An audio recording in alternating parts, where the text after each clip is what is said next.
తెలంగాణలో జరుగుతున్నటువంటి 2 శాసనమండలి ఉప ఎన్నికల కోసం కాంగ్రెస్ అధిష్టానం అభ్యర్థులను ఖరారు చేసింది.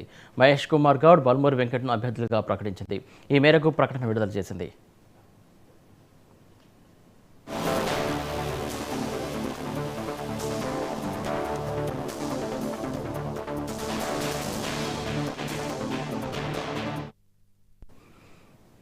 తెలంగాణలో జరగనున్న 2 శాసనమండలి ఉప ఎన్నికల కోసం కాంగ్రెస్ అధిష్టానం అభ్యర్థులను ఖరారు చేసి 24 గంటలు కూడా కాలేదు. అద్దంకి దయాకర్ స్థానంలో మరొకరు పేరును ప్రకటించింది కాంగ్రెస్. మహేష్ కుమార్ గౌడ్, బల్మూరి వెంకట్ను అభ్యర్థులుగా ప్రకటించింది. ఈ మేరకు ఏఐసీసీ ప్రకటన విడుదల చేసింది.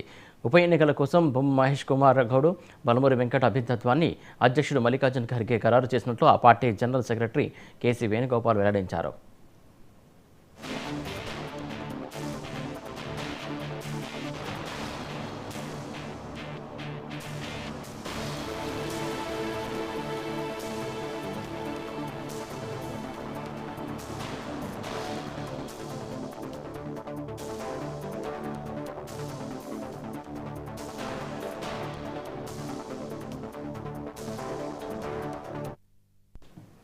అయితే ఎమ్మెల్సీ ఎన్నికల కోసం బల్మూరి వెంకట్, అద్దంకి దయాకర్కు గ్రీన్ సిగ్నల్ ఇచ్చినట్లు పత్రికలు, టీవీలో వార్తలు కూడా వచ్చాయి. ఇప్పుడు పార్టీ సీనియర్ నేత అద్దంకి దయాకర్కు టికెట్ ఇవ్వకుండా ఆయన స్థానంలో మహేష్ కుమార్ గౌడ్కు అధిష్టానం టికెట్ ఖరారు చేసింది.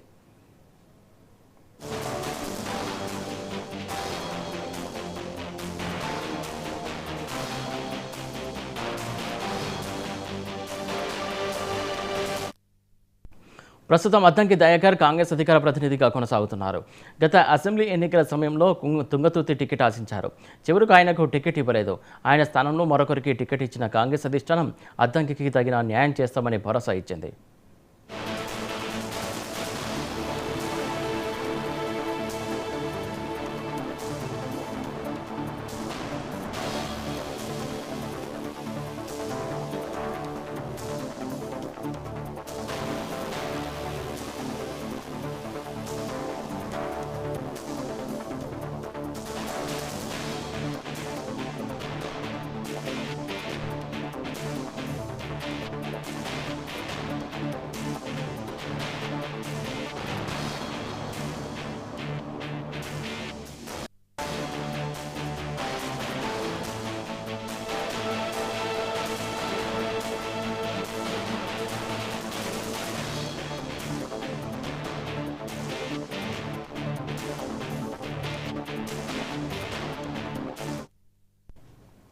తాజాగా ఎమ్మెల్సీ ఎన్నికల్లో ఆయనకు టికెట్ ఖరారైందని విపరీతంగా ప్రచారం జరిగింది.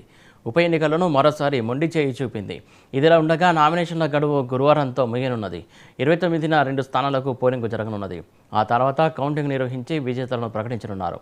కొత్తగా ఎన్నికయ్యే ఎమ్మెల్సీల పదవీకాలం 2027 నవంబర్ వరకు ఉండనున్నది.